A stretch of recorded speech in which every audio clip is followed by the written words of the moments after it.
একটি সুদী ব্যাংকে আমার 10 বছর মেয়াদী ডিপিএস করা আছে, বর্তমানে সেটা 8 বছর পূর্ণ হয়েছে। আমি এখন সুদের ভয়াবহতা সম্পর্কে জানতে পারছি।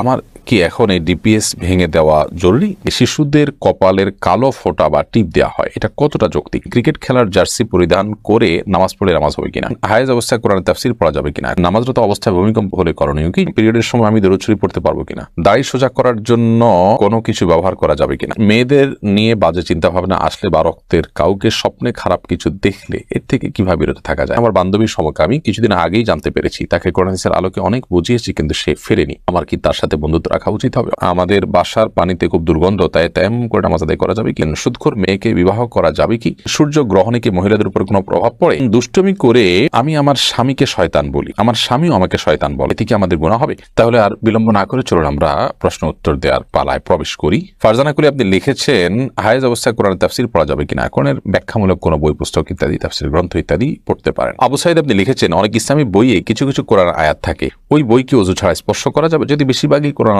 আয়াতের বাইরে অন্যান্য বিষয় থাকে, মাঝে মধ্যে কোরআন আয়াত থাকে, এগুলো ওযু ছাড়া স্পর্শ করতে পারবেন। শাহানুর আলম আপনি লিখেছেন, নামাজরত অবস্থায় ভূমিকম্প হলে করণীয় কি? যদি জীবনের হুমকি হবে এরকম আশঙ্কা হয়, তাহলে সেক্ষেত্রে নামাজ ছেড়ে আপনি নিরাপদ জায়গায় যেতে পারবেন। রাহিমা হিমু লিখেছেন, পিরিয়ডের সময় আমি দরুদ শরীফ পড়তে পারবো কিনা? হ্যাঁ, পিরিয়ডের সময় দরুদ শরীফ পড়তে কোনো অসুবিধা নেই।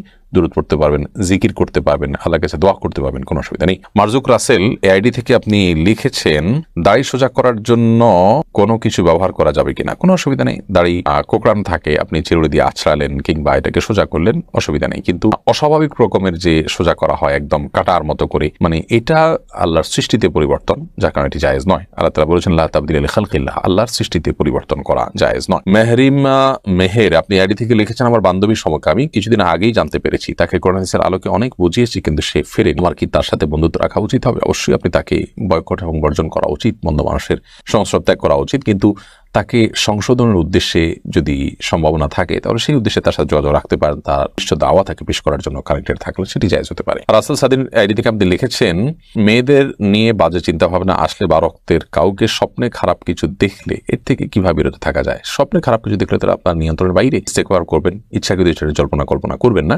আর বাজে চিন্তা ভাবনা ইচ্ছাকৃতভাবে করাটা গুনাহের কথা, কিন্তু মনে এসেছে আপনার ইচ্ছার বাইরে, সেটি কোনো হবে না ইনশাআল্লাহ। বিলকিস আক্তার আপনি লিখেছেন, আমাদের বাসার পানিতে খুব দুর্গন্ধ, তাই তেমন করে নামাজ আদায় করা যাবে কি? যদি এরকম দুর্গন্ধ হয় যেটা ব্যবহার অনুপযোগী বা নাপাকের গন্ধ আসছে, তাহলে সেক্ষেত্রে বিকল্প পানি আশপাশ থেকে নিয়ে আপনি ওযু করবেন। এটুকু অজুহাতে তেমন করতে পারবেন না, বিকল্প কোনো পানি নেই, এই পানি ব্যবহার একদম অনুপযোগী, তাহলে সেক্ষেত্রে আশেপাশে কোথাও পানি নেই অনেক দূর পর্যন্ত, তাহলে সেক্ষেত্রে আপনি তেমন করে নামাজ পড়তে পারবেন। এবারে রাকিবুল ইসলাম আপনি লিখেছেন, সুদখোর মেয়েকে বিবাহ করা যাবে কি? করা যদি যায়, তাহলে শ্বশুর তার সম্পদ মেয়েকে দিতে চায়, তাহলে তা নেওয়া যাবে কিনা? সুদখোরের মেয়েকে বিয়ে করা, সুদখোর যিনি তার মেয়েকে বিয়ে করছেন, মেয়ে বাবার অধীনস্থ হিসাবে হয়তো বাবার হালাল হারাম মিশ্রণ উপার্জন ছিল, সেটা তিনি ভোগ করতে বাধ্য হয়েছেন, তাকে বিয়ে করলে শরীয়তে হারাম হবে না, আপনার বিয়ে হয়ে যাবে। এবং শ্বশুর যদি আপনাকে হারাম, আপনার স্ত্রীকে হারাম সম্পদ দেয়, তাহলে সে হারাম সম্পদ তিনি গ্রহণ করবেন না। আর যদি হালাল হারাম মিশ্রিত থাকে, হালালটা দেন, তাহলে সেটি তিনি গ্রহণ করতে পারেন। এরপরে মুক্তা খাতুন আপনি লিখেছেন, দুষ্টমি করে আমি আমার স্বামীকে শয়তান বলি, আমার স্বামীও আমাকে শয়তান বলে, এতে কি আমাদের গুনাহ হবে?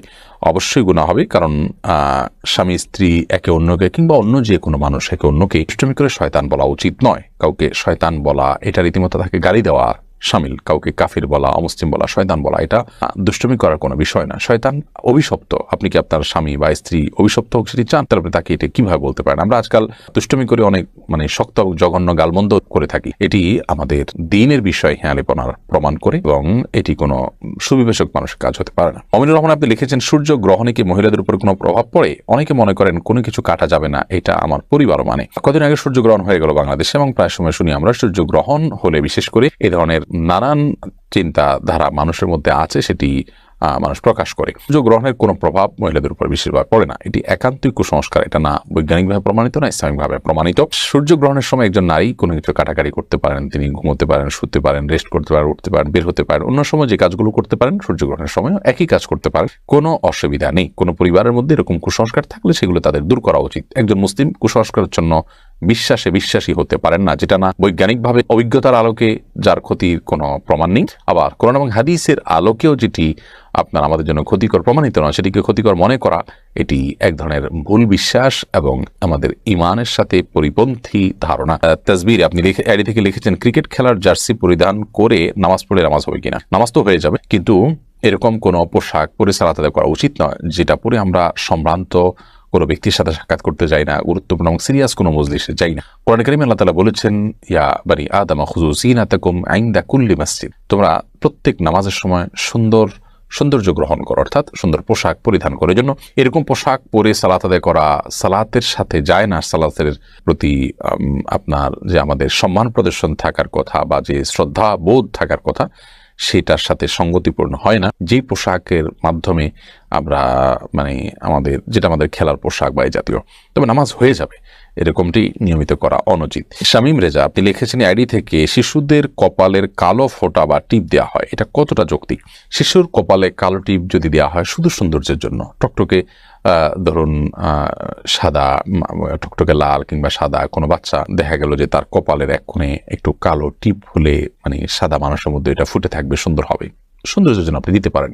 কিন্তু টিপ দেন, অনেকের বিশ্বাস যে কপালে কালো টিপ দিলে আর মানুষের বদনজর লাগবে না, তো সেটি যদি হয় তাহলে এটি কুসংস্কার। এর কারণে কপালের কালো টিপ দিলে সেটি জায়েজ হবে না, কারণ কপালের কালো টিপে তাকে আপনার বদনজরের হাত থেকে রক্ষা করবে এরকম কোনো কথা কোরআন হাদিসের কোনো জায়গা থেকে আমরা পাই না। আপনি বদনজর থেকে বাঁচার জন্য তার জন্য দোয়া করবেন আল্লাহ তাআলার কাছে, আউযু বিকালিমাতিল্লাহিত তাম্মা ওয়া মিন কুল্লি শাইতানির মুহাম্মা ওয়া মিন কুল্লি আইনিল লাম্মা, এভাবে আপনি দোয়া করবেন। আউযু বিকালিমাতিল্লাহিত তাম্মা, আল্লাহ তাআলার পূর্ণাঙ্গ কালিমার এবং বাক্যসমূহের মাধ্যমে আমি আশ্রয় প্রার্থনা করছি মিন কুল্লি শাইতানির মুহাম্মা, মিন কুল্লি শাইতানির মুহাম্মা, শয়তানের আপনার কুমন্ত্রণা থেকে, ক্ষতি থেকে, ওয়া মিন কুল্লি আইনিল লাম্মা, এবং বদনজর থেকে। অতএব এভাবে আপনি দোয়া করে আল্লাহর কাছে পানা চাইতে পারেন।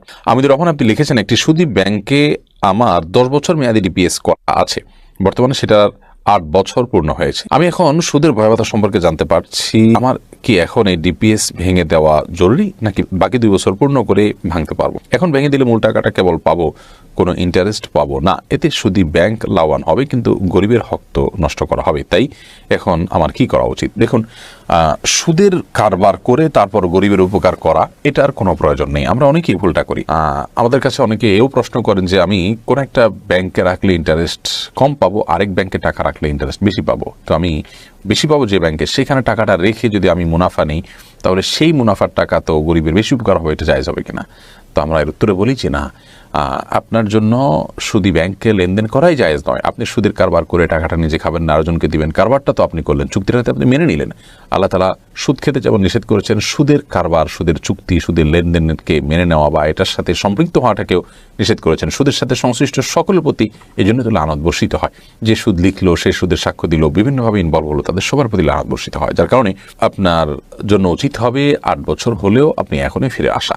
এতে সুদের যে টাকাটা পেতেন আর 2 বছর পরে সেটা আপনি পাবেন না, তো এটা পেলে তো আপনার বিশেষ কোনো লাভ নাই, কিন্তু 2 বছর আপনি গুনাহের মধ্যে থাকবেন। 2 বছর আপনার মৃত্যু হলে কি হবে? তাছাড়া আপনি ইচ্ছাকৃতভাবে কন্টিনিউ কিভাবে করতে পারেন? আল্লাহ তাআলা কোরআনে কারীমে বলেছেন, ফামান জাআহু মাউইযাতুম মির রাব্বিহি ফান্তাহা ফালাহু মা সালাফ। সুদের কারবার, সুদের লেনদেন, সুদের ভয়াবহতা, এগুলো নিয়ে আলোকপাত করার পর আল্লাহ বলেছেন, কারোর কাছে সুদের ভয়াবহতার বিষয়ে যখন আল্লাহর তরফ থেকে নাসিহা এলো, তিনি যখন কোরআন হাদিসের নির্দেশনা জানতে পারলেন, তিনি এই ভয়াবহ গুনাহ থেকে সরে এলেন, তখন তার পূর্বে যেগুলো আছে সেগুলো আল্লাহ রাব্বুল আলামিন রিকভার করবেন, মাফ করবেন, এবং সেগুলো তার জন্য আল্লাহ তাআলা ক্ষমা করার কারণে, সেগুলো ভোগের কারণে তার গুনাহ হবে না। বাট